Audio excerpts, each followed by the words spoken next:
Aside from the Book of Esther, we have in the Dead Sea Scrolls pretty well every single book of the Bible.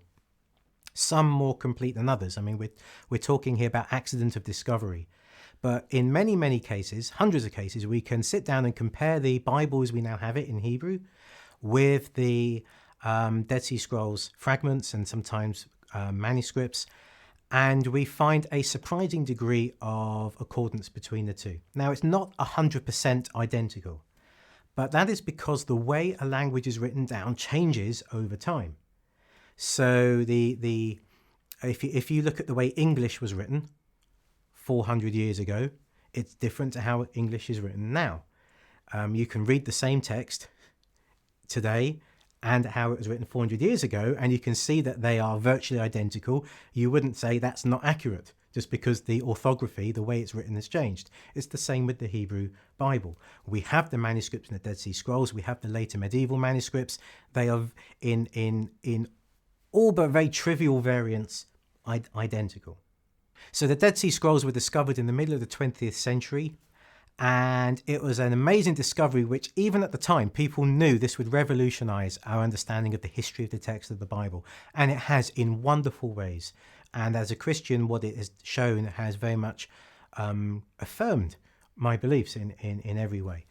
A wonderful set of discoveries. Now, the problem when they were discovered, of course, is for a number of reasons, they were not released to all scholars and to the general public at one go.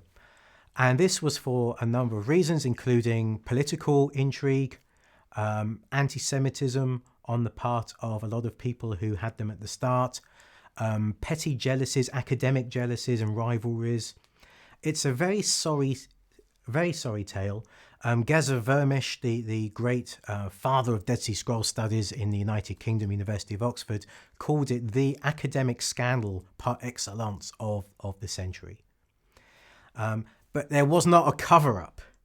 It was for very mundane and at times nefarious reasons in terms of academic rivalries and yes, anti-Semitism. That a lot of the time, for a long period of time, Jewish scholars were just not allowed near the text, which was a scandal. Now, in terms of the historicity of the Bible, all you have to do is pop into London, walk into the British Museum, go up to where the Rosetta Stone is, and then turn left and head towards the end of the room. And when you get to the end of the room, on your left, the first thing you will see is the black obelisk of Shalmaneser III. And if you go straight up to the black obelisk of Shalmaneser III, and the face that is facing you, because it's got four sides, the face that is facing you has registers with little drawings etched into them. The second one down has the earliest depiction of an Israelite anywhere in the world, a king called Jehu.